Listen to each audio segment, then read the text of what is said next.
A for আলু, B তে ভাল্লুক, সি তে কাউয়া। তুই চুপ কর, তোর ব্যাগ বেগানো থাপড়া এখন কান গুন ফাড়াই লাগবো। এরকম পড়া লাগালি তো ডাব্বা খাবা পরীক্ষায়। বাচ্চারা সবাই বলো এতে কি হয়? অ্যান্সারটা কে দিতে পারবে? আর অ্যান্সারটা আমি কব? আরে চুপ কর বাচ্চা, তুই এবিসিডি ঠিক মতন বলতে পারিস না, আবার অ্যান্সার কবি না। শুধু আমার সাথে এরকম হয়। আচ্ছা বাচ্চা, কালকে তোমাদের পড়া রইলো এতে কি হয়, ঠিক আছে? এতে বি পর্যন্ত তোমার পড়া রইলো।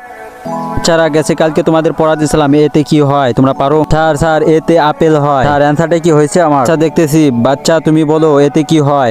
স্যার এতে আপেল হয়। স্যার এটার অ্যান্সার আমি দিতে পারি, আসবো আমি। শালার পাগল, তুই কি পারবি? হ্যাঁ আয় দেখি তুই পারিস না নাকি। স্যার এই যে আমি লিখে আনছি, ঠিক আছে? দেখি বাচ্চা তুই কি আনছিস, লিখে দেখি তো এর ভিতর কি আছে। আরে বাচ্চা এগুলো তুই কি আনছিস? হ্যাঁ স্যার এই মাটিটা আমার আম্মু দিছে। এত অহংকার করে লাভ কি? এই মাটি নিচে তো আমাদের যাই লাগবে। বাচ্চা তোমার আম্মু তো ভালো একটা কথা বলে দিছে। আমার ভুল আমি বুঝতে পারতেছি, আমি তো তোমার সাথে অনেক কষ্ট দিছি। আসো বাচ্চা তুমি আমার বুকে।